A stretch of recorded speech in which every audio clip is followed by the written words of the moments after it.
Welcome to 3 minutes revision series. यहां पर हम बात कर रहे हैं अमेलगमेशन की, दैट इज पार्ट 3। पिछले 2 पार्ट्स में मैंने आपको पीसी के बारे में समझाया था और 4 केसेस बताए थे, पीसी निकालने के अलग अलग तरीके बताए थे।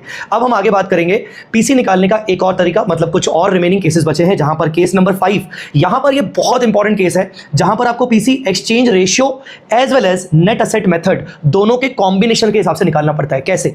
आप ध्यान से इस एग्जाम्पल को देखिए, आपको पढ़ने की जरूरत नहीं है, जो मैं बोल रहा हूं बस उस पर ध्यान दीजिए। यहां पर इस लाइन में लिखा हुआ है कि शेयर इशू किए जाएंगे एक्सचेंज रेशियो के फॉर्म में, पर नीचे लिखा हुआ है कि रिमेनिंग अमाउंट भी पे किया जाएगा कैश में, जबकि बताया नहीं गया कि कितना कैश पे किया जाएगा।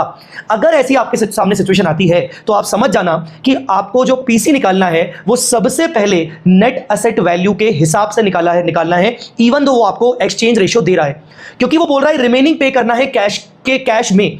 मतलब पहले नेट असेट वैल्यू के हिसाब से टोटल पीसी निकलेगा, जहां देखिए हमने सभी असेट्स लायबिलिटीज को नेट ऑफ किया, फेयर वैल्यू है तो फेयर वैल्यू पे, अदरवाइज बुक वैल्यू पे।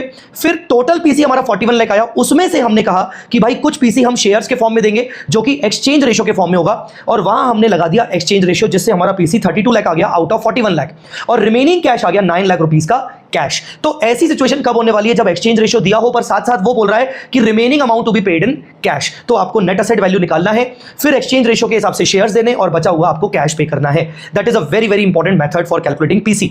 Now the another method is called intrinsic value method. कई बच्चों ने ये नाम सुना होगा, इंट्रिंसिक वैल्यू मेथड। बेटा मैं आपको एक बात बताऊं, इंट्रिंसिक वैल्यू मेथड नाम तो लिखा हुआ है, पर ये कोई नया मेथड नहीं है। Believe me or not, this is just a net asset method. हाँ जी, this is just a net asset method, क्योंकि इंट्रिंसिक वैल्यू मेथड में होता क्या है कि आप ऑल असेट्स कंसीडर करते हो, फेयर वैल्यू हो तो fair value, otherwise book value, minus all liabilities including goodwill, unrecorded liabilities and assets, minus करते हो आप payment to preferential holders, because जब आप इंट्रिंसिक वैल्यू बोलते हो तो इंट्रिंसिक वैल्यू रिफ्लेक्ट करता है आपके इक्विटी शेयर होल्डर्स की नेटवर्थ। तो all asset minus all liability minus preference share holders का जो भी पेबल अमाउंट आ रहा है, ट्रांसफरर कंपनी के केस में उनका पीसी, ट्रांसफरी कंपनी के केस में उनका भी जो भी प्रेफरेंस शेयर्स का बैलेंस शीट वैल्यू होगा, then net assets will be available divided by the number of shares. तो आपको मिल जाएगा intrinsic value per share. Intrinsic value per share is nothing, it is just the market price per share. आप देखेंगे हमने इस तरीके से मार्केट प्राइस पर शेयर निकाला, और बेस्ड ऑन जैसे भी हम पीसी देते हैं उसी तरीके से दिया कि भाई ट्रांसफरर कंपनी के 70,000 शेयर है, उसके एक शेयर की मार्केट प्राइस हमने जो निकाली इंट्रिंसिक वैल्यू के फॉर्म में, वो हो गया PC divided by intrinsic value of transferee, मतलब मार्केट प्राइस ऑफ ट्रांसफरी, और ये आ गया आपका नंबर ऑफ शेयर्स कितने इशू किए जाएंगे पीसी के फॉर्म में।